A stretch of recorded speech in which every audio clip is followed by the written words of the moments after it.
collapse, an audit battle, and hundreds of millions in debt coming due. Robert Frank joins us right now. He's got more on this story. Robert, good morning. Good morning, Becky. Well, this report saying the president paid $750 in federal income taxes in 2016 and 2017, and he paid nothing for 10 of the previous 15 years. That's according to that report in the New York Times, which says it obtained the president's tax returns. Now, let's go first through the income side. Now, most of his income came from The Apprentice. That's $427 million since 2005.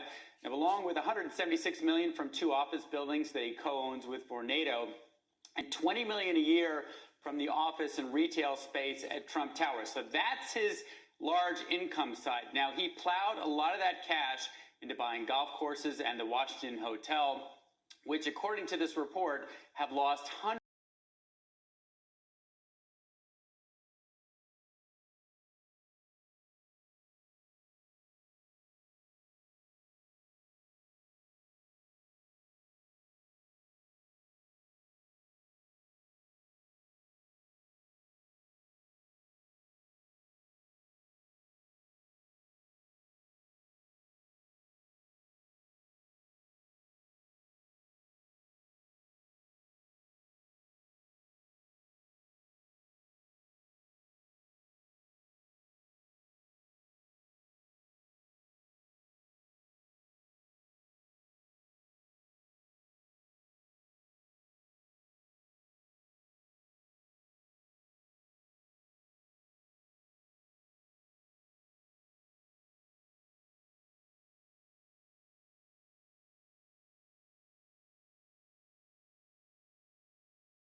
repatriation, bringing back of money that's stranded overseas. I happen to Then you didn't support read that. it. I happen to support that in a way that will actually work to our benefit.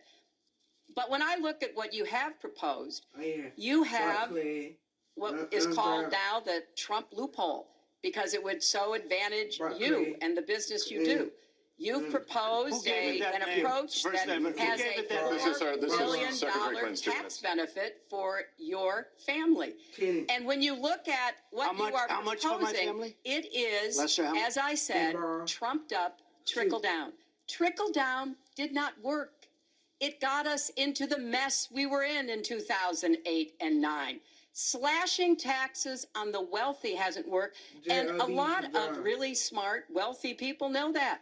And they are saying, hey, we need to do more to make the contributions we should be making to rebuild the middle class. I don't think top down works in America.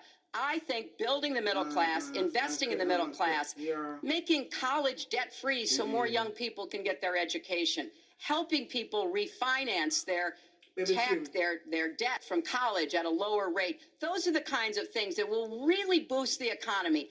Broad-based, inclusive growth is what we need in America, not more advantages for people at the very top. Mr. Trump, we're Typical politician, no action, sounds good, doesn't work, never going to happen. Our country is suffering because people like Secretary Clinton have made such bad decisions in terms of our jobs and in terms of what's going on. Now, look, we have the worst revival of an economy since the... And believe me, we're in a bubble right now.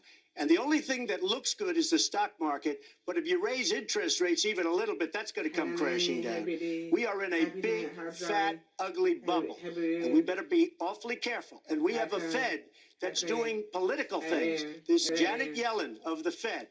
The Fed is doing political by keeping the interest rates at this level.